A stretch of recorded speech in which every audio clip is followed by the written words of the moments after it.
Hello, good morning everyone. তো আশা করছি তোমরা সবাই ভালো আছো। তো আমরা খুব ভালো আছি।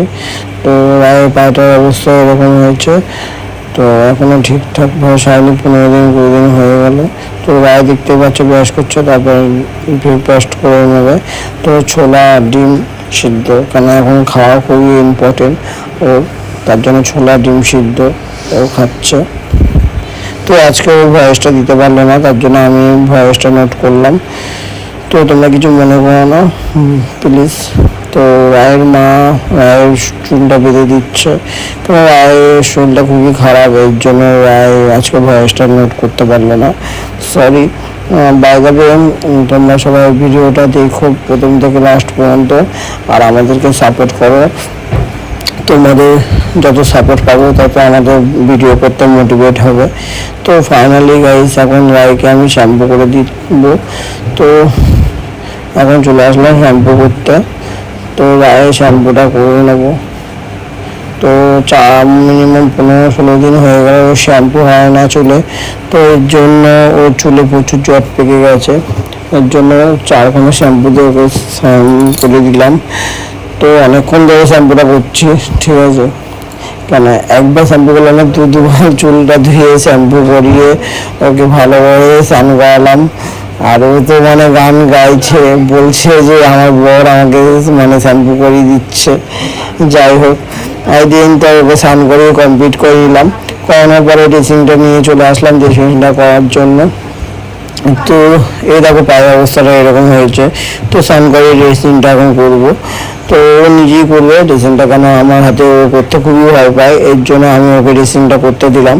তো ড্রেসিংটা ও করতে বসলো। তো ড্রেসিংটা করতে হলে একটা লাল লোশন টাইপের আছে, ওইটা দেবে।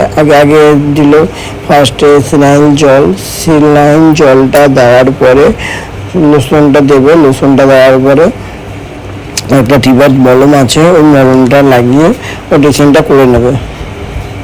কেন ওর পায়ের অবস্থা ঘাটা এতই পরিমাণে বেড়ে গেছে, কাটার থেকে ঘা টাইপের হয়ে যাচ্ছে, শোকাচ্ছে না, ডাক্তারের কাছে নিয়ে যাচ্ছি। তো ওষুধও খাওয়াচ্ছি, জানি না কী হচ্ছে। তোমরা ওকে একটু বেশি করে সাপোর্ট করো, ওকে আশীর্বাদ করো যাতে ও তাতেই সুস্থ হয়ে যায়। তো আমাদের ভিডিওগুলো যদি ভালো লাগে ভাই, please like comment share please করো। তো ড্রেসিং করানো মোটামুটি প্রায় কমপ্লিটই হয়ে এসছে। তো আর একটুখানি বাকি আছে, দেখতে পাচ্ছি এখানে রক্ত বেরাচ্ছে। আবার সিলাইন জলটা দিয়ে ভালোভাবে ড্রেসিংটা করবে।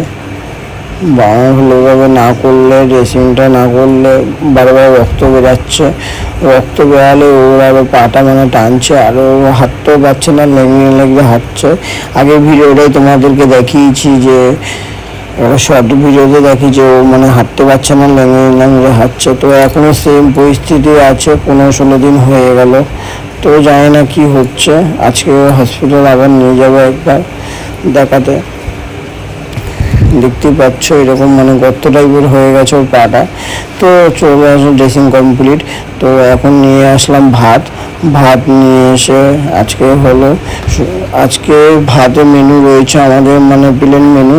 তো কচুর শাক আর ভাত দিয়ে আমরা খেয়ে নেব। তো খুব সুন্দর হয়েছে কচু শাকটা, এই দিয়ে আমরা ভাতটা আজকে খেয়ে নিলাম। কেন টক ডাল হয়েছিল, টক ডাল তো আর খেতে পারবে না।